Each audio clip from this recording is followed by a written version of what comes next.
కాశీకి రావడం ఎంత అదృష్టం అంటే, ఇలాంటి దర్శనాలు అంటే దీనికి కారణం మై ఫ్రెండ్ నర్సింగ్.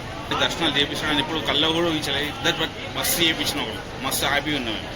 మేము కాశీ రానికి కర్త కర్మ క్రియ అంతా మా Narsing. Thank you my friend. I'm happy in Narsing, full happy. Parvatidevi అడిగింది మహాభారతం అనుశాసనిక పర్వంలో, శుభ్రమైన కైలాసం ఉండగా, ఇంత ఐశ్వర్యం ఉండగా, చింతామణి గృహం ఉండగా శ్మశానంలో ఎందుకుంటున్నారని అడిగింది.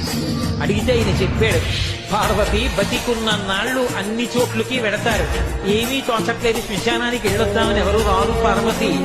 నేనంతవాడినంటాడు, పొరుగ్గా ఉన్నానంటాడు, తెల్లగా ఉన్నానంటాడు, నాకు పాటలు వచ్చంటాడు, నేను నాట్యం చేస్తానంటాడు. అన్నీ ఉన్నాయనుకున్న వాడిలోంచి ఊపిరి బయటికి వెళ్ళిపోయిన తరువాత వాడిని తీసుకెళ్లి 4 కొత్త కర్రల మీద పడుకోబెట్టి చాప చుట్టి తాడు కట్టి పైన నూలు బట్ట కప్పి తీసుకొచ్చి అన్నీ తీసేసి కర్రల మీద పడుకోబెట్టి కాల్చేస్తుంటే జీవుడు లేచి నిలబడి పుర్రె పగిలిపోయిన తరువాత కన్న కొడుకు కూడా స్నానం చేసి వెళ్ళిపోతుంటే చీకటి పడిపోయాక, అయ్య బాబోయ్ చుట్టూ ఉగ్రభూతాలు, నా వాళ్ళన్న వాళ్ళు లేరు, వీళ్ళని నమ్ముకున్నాను, ఒక్కడు లేడని ఏడుస్తుంటే నేను